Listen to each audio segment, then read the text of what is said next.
Hi, welcome to the SDP. I'm Kevin, the happy hipster. 僕はイチゴ、アニメの京都ホストだ。Excuse me, Ichigo, I have to check my voicemail. You have one message. Message 1. Good morning, Mr. Milligan. In 1966, the television series Mission Impossible began its run starring Peter Graves. He played the role of Jim Phelps, point man for the non-governmental spy agency IMF, or Impossible Mission Force. Phelps would accomplish missions by assembling a team of specialists and tricking information out of their adversaries. For this reason, Mission Impossible was different from other spy fiction TV shows of the 60s. Later, in 1996, a Mission Impossible movie was released with the role of point man passed down to Tom Cruise as Ethan Hunt. A video game for Nintendo 64 was made in 1998 following the plot of the movie. Your mission, should you choose to accept it, is to review this game. As always, should you or any of your IM force be caught or killed, the Secretary will disavow any knowledge of your actions. これはどのような批評のでしょうか? This message will self-destruct in 5 seconds. Good luck, Kevin. No. Message erased. End of new messages. Huh. I expected it to blow up. So yeah, Mission Impossible for Nintendo 64. Let's go.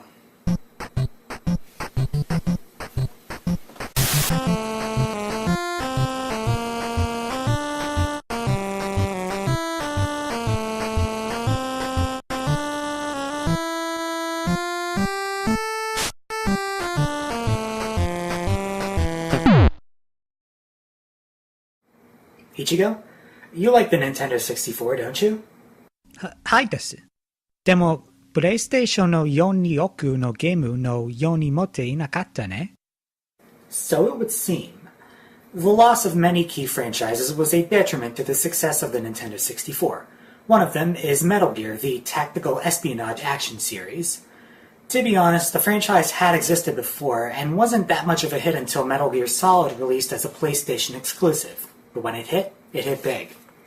I have played it later on, and it was such a wonderful experience that I feel sorry for all those N64 fanboys who refused to add it to their interests, and still do so.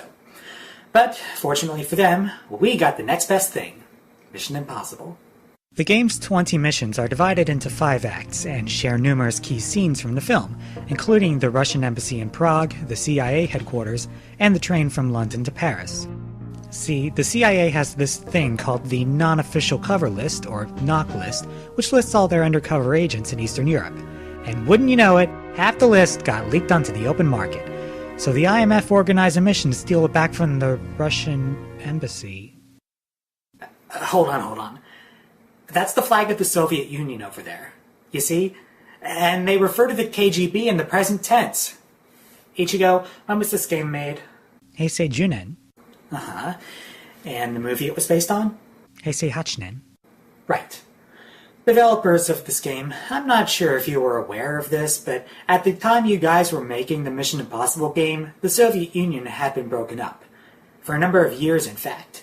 And the KGB itself was reorganized into a number of security organizations, roughly analogous to the American FBI, CIA, and Secret Service. Did you guys just wake up from a cryo-sleep like Austin Powers?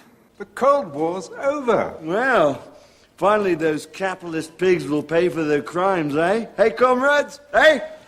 Ladies and gentlemen, they just didn't care. Back on point. The movie-based content is bookended by original scenarios set in an Arctic base and concerning the misadventures of Basil Prokosh, an ex-Soviet wannabe warlord. So, like GoldenEye, it's not a 100% faithful adaptation, but the changes they did make only help the story from a gameplay perspective. While I call this game the N64's counterpart to Metal Gear Solid, it plays more like GoldenEye in a number of respects. There are 2 difficulty levels, here named Possible and Impossible, and on the harder setting, not only are enemies stronger and equipment scarcer, but additional objectives must be completed. Each mission has a series of objectives that must be cleared, and in many cases you must complete some objectives within a specific order before you can even attempt to clear others. It's painfully easy to forget a step or two, so learn to use your radar in order to find them. Green dots are people, red dots are items you can pick up, and white dots are places where you can use those items. However, killing the wrong person or destroying the wrong object could prevent you from moving on, forcing you to restart. If a guard sees you doing something suspicious, that's a game over. If you kill the wrong person, that's a game over. If you complete certain objectives out of order, that's a game over. If you lose all your health, well, that goes without saying. To its credit, Mission Impossible is not lacking in differences of kind. There are plenty of action-oriented scenes, but many missions focus on stealth, with painful, if not game-ending consequences, should you draw attention to yourself. The levels set in the CIA headquarters, for example, sit on the farther end of the scale, so much so that you have to use non-lethal weapons like dart guns, stunners, and fire extinguishers. As for actual firearms, there's not much in terms of variety. There's a pistol, a suppressed pistol, an Uzi, and a rocket launcher, which, surprise surprise, looks like another pistol. Although, you don't have to worry about reloading. Ammo for both lethal and non-lethal weapons is counted by the round, not the magazine.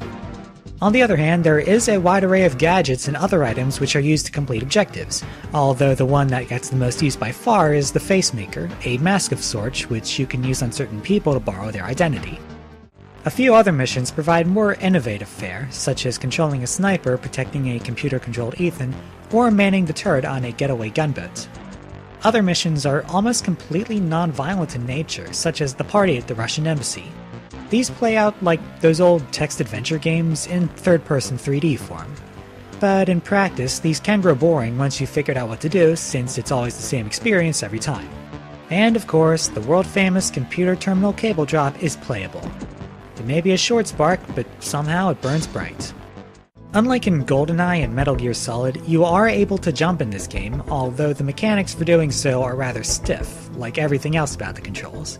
On the plus side, I have found it easier to pull off headshots. Kimi wa yoi desu? Could be. The graphics quality is subpar. Not only does the frame rate waver quite a bit, chucking really slowly at its worst, but the screen always looks grainy, as if there was a texture filter applied at all times. And I know how tough getting the rights to an actor's likeness can be, but Agent Hunt in the game looks absolutely nothing like Tom Cruise. Nor does he sound like Tom Cruise either.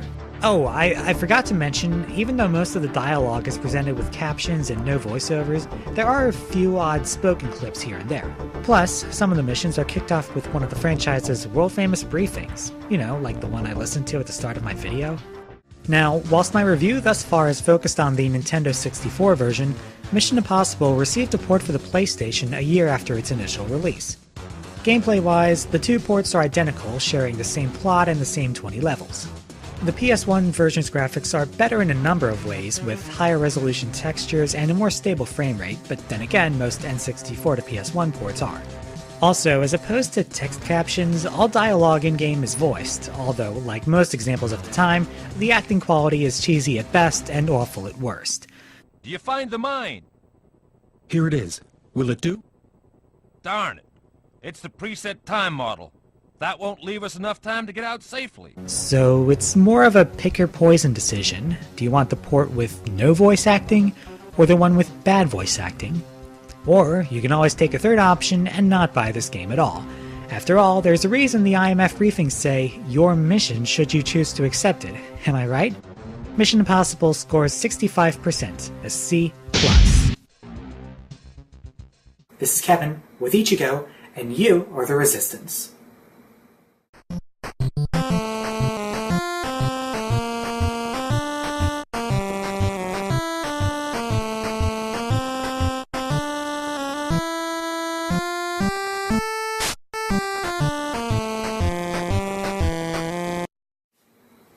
I don't always ask for subscribers, but when I do, I disavow any knowledge of my actions.